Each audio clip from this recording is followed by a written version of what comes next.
bisa diremajakan. Diremajakan. Tapi sekarang di Tanjung Pinang sendiri umurnya sudah 30 tahun lebih seperti itu. Ya, rata-rata sudah hampir 30 tahunan lah. Oke.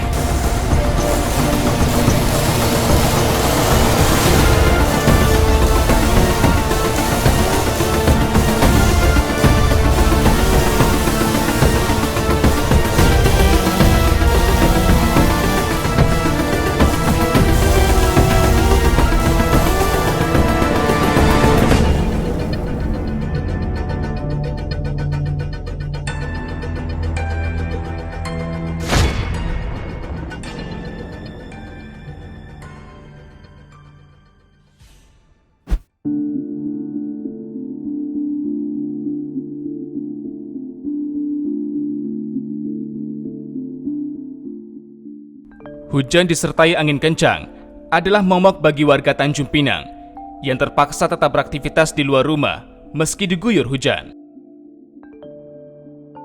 Ancaman tertimpa pohon tumbang terbentang di sepanjang jalan yang mereka lalui dan bisa terjadi kapan saja. Meski rentetan peristiwa warga tertimpa pohon bermunculan dalam 2 tahun terakhir, namun tampaknya kejadian tersebut belum cukup untuk meyakinkan Pemkot Tanjung Pinang untuk segera melakukan peremajaan pohon-pohon kota.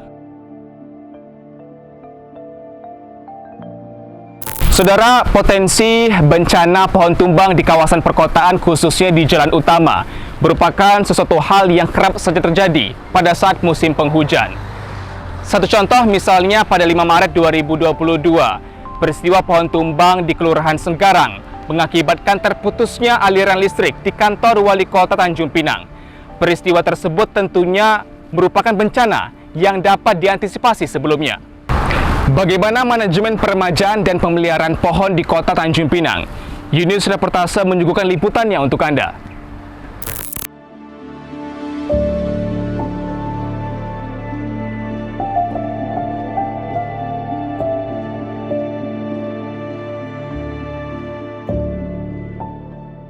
Peristiwa pohon tumbang di Tanjung Pinang kerap terjadi. Misalnya pada 2 Agustus 2022, sebuah pohon tumbang hingga menutupi Jalan Hang Lekir, Kelurahan Batu 9, Tanjung Pinang. 5 September 2022, 2 pohon di Jalan Daeng Kamboja, Kelurahan Senggarang tumbang hingga menimpa kabel listrik.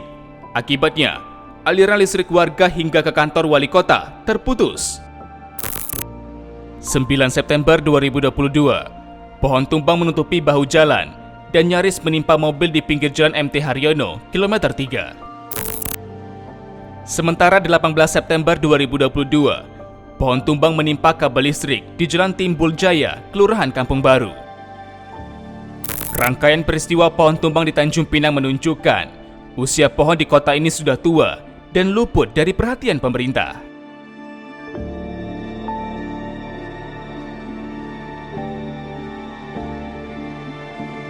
Zulkhairi, Kabid Pertamanan dan Pemakaman, Dinas Perkim dan Pertamanan Tanjung Pinang mengatakan, peristiwa pohon tumbang kerap terjadi di jalur hijau karena difungsikan sebagai peneduh. Ia pun tak menepis, beberapa ruas jalan vital di Tanjung Pinang didominasi oleh pohon tua yang telah berusia lebih dari 30 tahun. Beberapa titik ruas jalan yang berpotensi tinggi akan bencana pohon tumbang, yakni di Jalan Wiratno, Jalan Ahmad Yani, Jalan IR Sutami, Jalan Yosudarso, Jalan Raja Haji Fisabilillah, dan Jalan Soekarno-Hatta. Sebetulnya berada di posisi yang sering kejadian itu di jalur hijau gitu.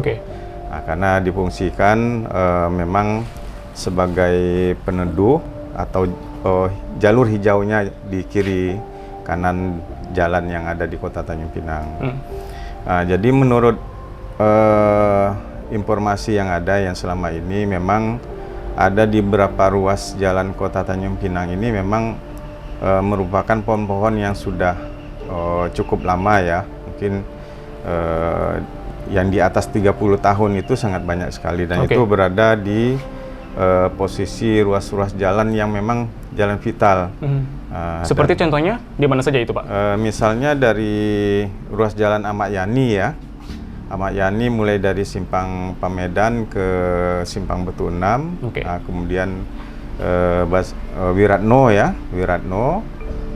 Kemudian satu lagi ada di Soekarno-Hatta dan Jalan Yosudarso gitu. Nah, itu yang sudah beberapa ruas segmen jalan yang kami identifikasi memang kondisinya sangat tinggi dan lumayan juga pohonnya besar-besar, dan memang di posisi itu juga yang ada beberapa terjadi kecelakaan ataupun gangguan ya, gangguan yang seperti yang disampaikan tadi berkait dengan jaringan listrik ya. Jadi pemerintah kota itu mengamini bahwa memang di titik-titik di jalan di Kota Tanjung Pinang sendiri emang berpotensi tinggi seperti itu, dampaknya pada saat hujan dan juga angin kencang, rawan seperti itu ya Pak ya. Gitu.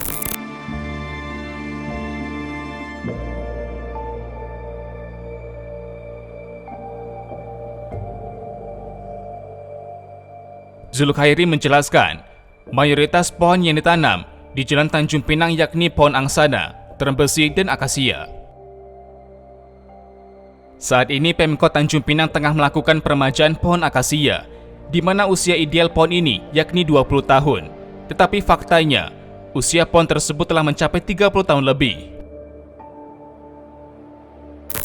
Yang pohon-pohon yang saya maksud tadi itu ada 2 atau 3 jenis ya. Pertama seperti angsana, kemudian terembesi, satu lagi akasia. Nah, jadi yang rencana yang akan kami remajakan ini sebetulnya yang pohon akasia dulu gitu. Nah, di mana pohon akasia ini memang kalau dilihat dari struktur dan umurnya itu memang nggak bisa terlalu lama ya. Berapa tahun itu sekiranya? Ya paling sekitar 20 tahunan itu sebetulnya harus bisa diremajakan. Nah, tapi sekarang di Tanjung Pinang sendiri umurnya sudah 30 tahun lebih seperti itu? Ya, rata-rata sudah hampir 30 tahunan lah.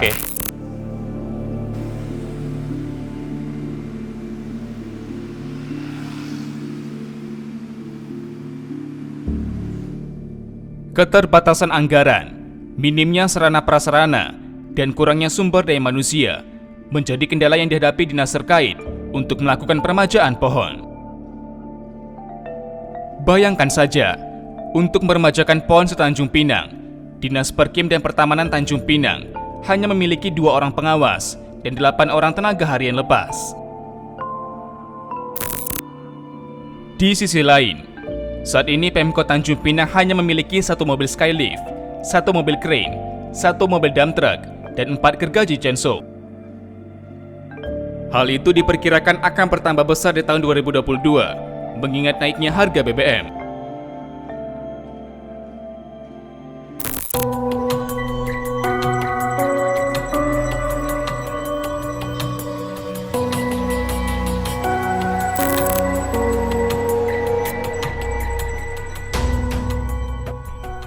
Sementara itu, Wali Kota Tanjung Pinang, Rahma mengatakan, permasalahan pohon menjadi perhatian bersama. Ia menambahkan, mengingat umur Tanjung Pinang yang telah berusia ratusan tahun, masyarakat diminta untuk berhati-hati dalam beraktivitas. Kalau terkait pohon, saya rasa tentu itu kita semua menjadi perhatian kita bersama. Ada yang perlu kita segerakan di tampal sulang, ya. Karena yang namanya Kota Tanjung Pinang kan juga usianya 230-an lebih. Tentu kita memahami sekali. Tetapi tentu itu bukan satu kendala atau persoalan. Bila mana kita bersama-sama berjaga-jaga, berhati-hati, kami tentu menjadi kewajiban memangkas bila mana memang membahayakan orang, dan tentunya juga ada tujuan nama Pak adalah pertama melindungi, juga mencegah banjir ya. Jadi insya Allah segala sesuatu tentunya ini menjadi kewajiban saya untuk bersama-sama tuh menata dan lebih baik lagi dari tahun yang sekarang. Ada rencana mau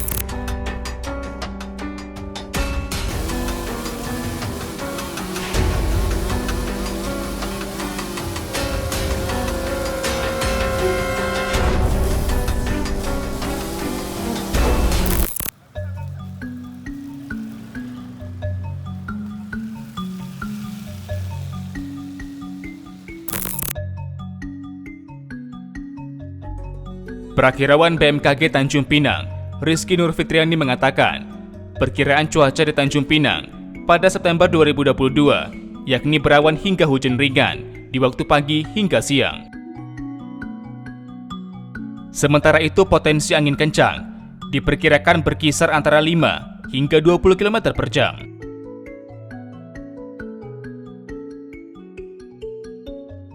Untuk potensi hujan saat ini di wilayah Kepulauan Riau masih terdapat pola-pola belokan angin sehingga perkiraan cuaca umumnya masih berkisar berawan hingga hujan ringan di waktu pagi hingga siang hari di Kepulauan Bintan dan Tanjung Pinang secara umum. Untuk antisipasi angin kencangnya Mbak di Kota Tanjung Pinang apakah ada? Untuk potensi angin kencang saat ini masih belum sebenarnya masih dari kisaran kondisi cuaca umumnya dalam waktu 3 hari ke belakang masih belum ada.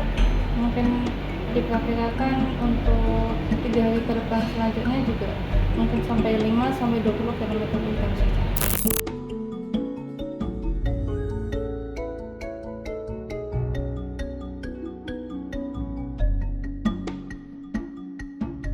Pengamat tata kota, Supriyanto mengatakan, peristiwa pohon tumbang harus mendapat evaluasi dari pemerintah kota. Diperlukan kemampuan manajemen pertamanan, seperti penataan bahu jalan, memilih jenis pohon yang tepat, memangkas pohon yang lebat, serta mengevaluasi umur pohon. Nah, ini harus ada satu manajemen yang baik dalam hal mengelola yang namanya pohon, terutama yang di tepi jalan. Nah, kita berawal dari penataan jalan, bahu jalan sampai kepada batas namanya RW jalan. Nah, di situ ada ruang namanya bahu jalan yang diperuntukkan untuk penghijauan.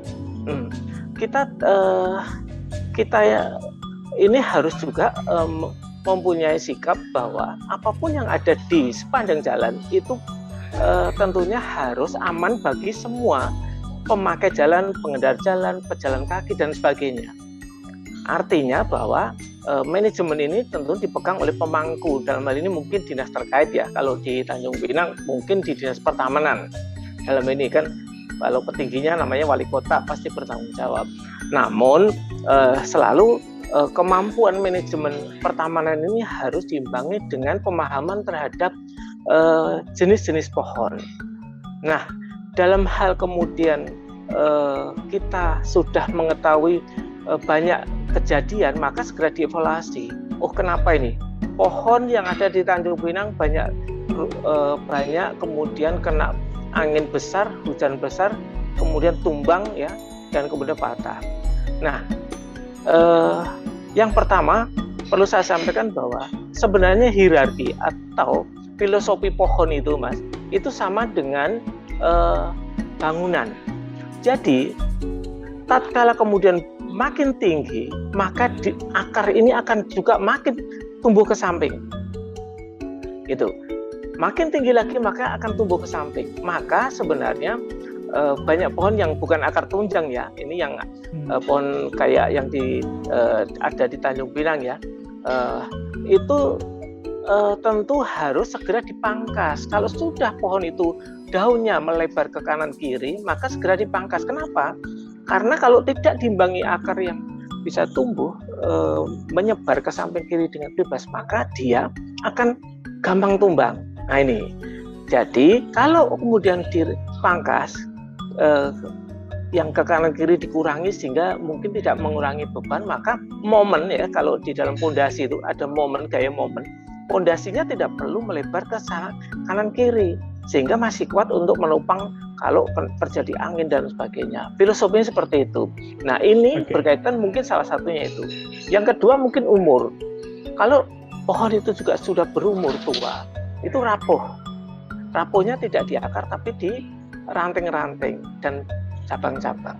Nah, berarti harus dilihat ini, dievaluasi pohon-pohon yang ada di Tanjung Pinang ini segera dievaluasi. Di Batam sekarang sudah seperti itu. Kalau dilihat di Jalan Gajah Mada itu juga semuanya sekarang udah dipangkasi semua yang ke kanan kiri. Kenapa? Karena tadi kekuatan daripada akar. Nah,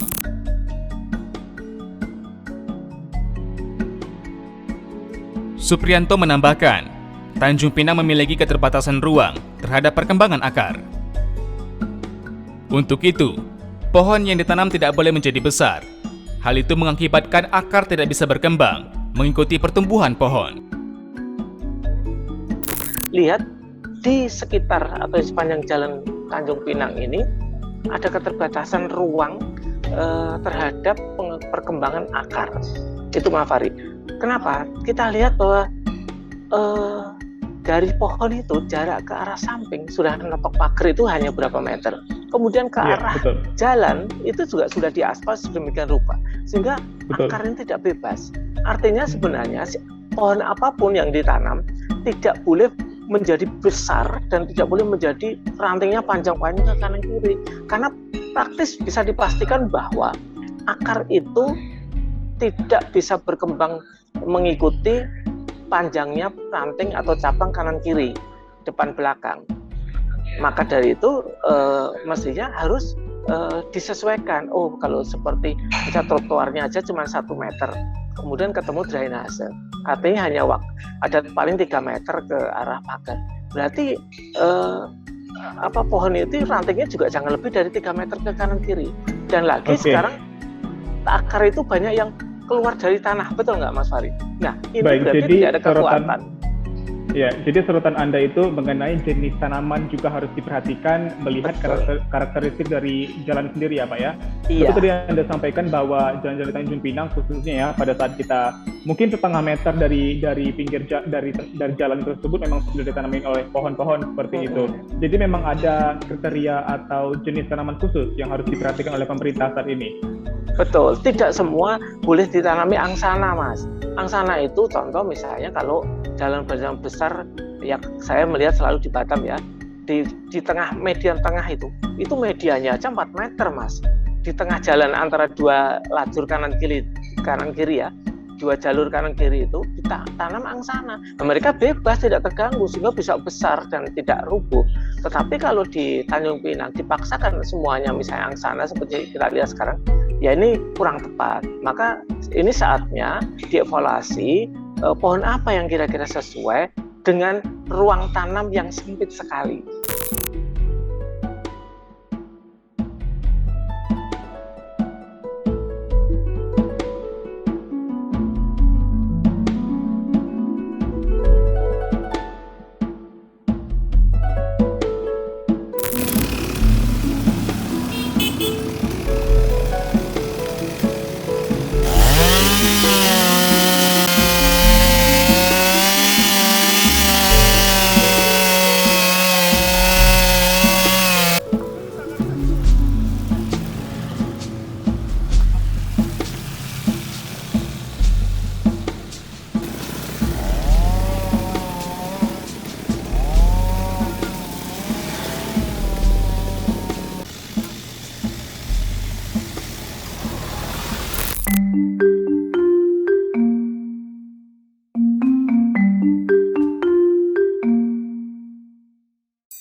Berbagai respon datang dari para pengguna jalan. Mereka yang kerap beraktivitas di luar ruangan menjadi khawatir akan pohon yang tumbang. Khawatir karena kan dengan adanya pohon tumbang pasti membuat jalanan macet, terus banyaknya juga kadang kecelakaan yang walaupun kita nggak tahu kecelakaan itu kadang karena pohon itu atau apa karena bacanya juga kadang kurang buruk, kadang bagus juga ya kan, jadi buatnya itu kan pasti makan macet juga kan jalannya. Oke. Kalau di Tanjung Pinang ini area jalan yang paling sering Mbak lewati itu di mana? Sungai Jang, daerah Sungai Jang tuh pasti banyak banget tuh pohon-pohon tumbang tuh. Pohon-pohon tumbang pasti karena cuacanya, jadi membuat jalan macet. Dan jalan itu kan sempit banget tuh, pasti sering dilewatin dan juga areanya tuh memang sering dilewatin buat perangkat jalan pintas lah istilahnya untuk menghindari dengan lampu merah arah ke tempat tujuannya lebih cepat. Susah sih, karena kan saya beraktivitas di luar, jadi Jadi mau kemana-mana tuh agak susah. Ditambah lagi kan beberapa hari ini dengan cuaca yang angin kencang, ada beberapa pohon yang tumbang. Nah, itu yang membuat saya khawatir ketika saya keluar. Daerah Dompak tuh, nak kemana-mana kadang takut ranting-ranting itu jatuh. Apalagi saya ini buruh kasar.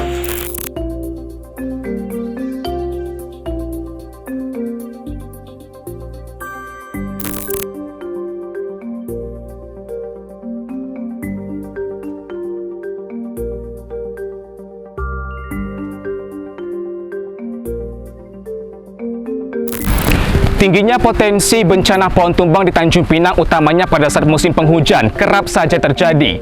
Perlu dilakukan pemeliharaan, permajaan dan juga perawatan pohon-pohon di Tanjung Pinang agar kejadian serupa tidak terjadi lagi. Saksikan di News Pertasa edisi selanjutnya. Sampai jumpa.